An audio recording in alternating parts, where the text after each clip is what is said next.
There are only 3 races left of this year's Formula One season.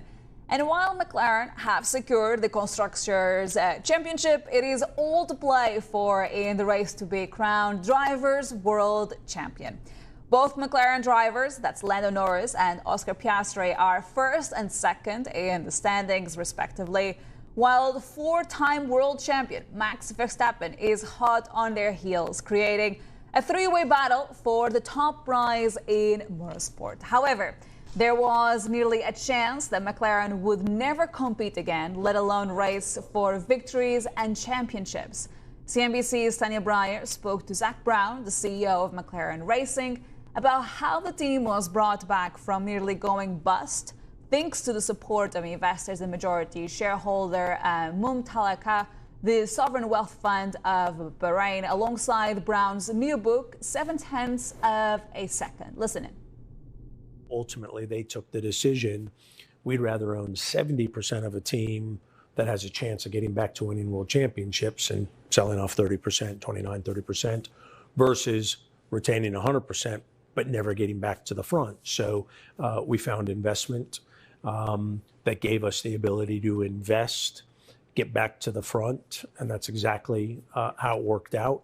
And then Saivin acquired from Abu Dhabi, acquired our automotive business, but are also very passionate about the McLaren brand in Formula One, our IndyCar team, now our WEC team, of course, big investors in Formula One. So the two of them came together, Mumtalakat being the majority shareholder, and acquired the minority stake. And so now we've got 2 awesome owners, totally committed to McLaren. It's such a great environment, and I couldn't think of a better ownership group than Mumtalakat and Saivin. We're all very excited. And what's your growth strategy? Can you look ahead? I mean, obviously the business of Formula One is growing. The Cadillac is joining next year. Yeah, the Formula One's never been hotter. I don't really see any headwinds other than this crazy world that we live in. But you know, the sport, we have more Grand Prix waiting to come online than we can put together. We just had an 11th team, and they had to pay a small franchise fee to come in, where 5 years ago you had teams like McLaren in trouble and Williams in trouble and Racing Point and Sauber. I mean, you had 4 teams. Now you've got teams lining up wanting to spend hundreds of millions just to get an entry ticket. All the races are sold out. So everything is so healthy. If you look at our partners, we just announced MasterCard and Google and Dell. I mean, these are the best companies in the world. So I think as a sport, we just need to keep innovating. We need to keep focusing on the fan, because it's the fan that makes all this happen.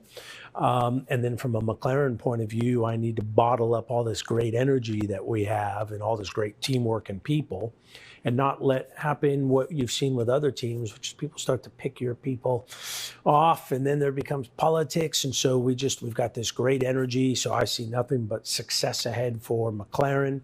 Keep focusing on our fans, keep focusing on our corporate partners, keep doing what we're doing, but innovating. And Dre, our team principal, does a great job. He says, keep doing what you do every day, just do it differently. And for more on this topic, you can watch Tania's full interview with McLaren Racing CEO Zak Brown on CNBC.com.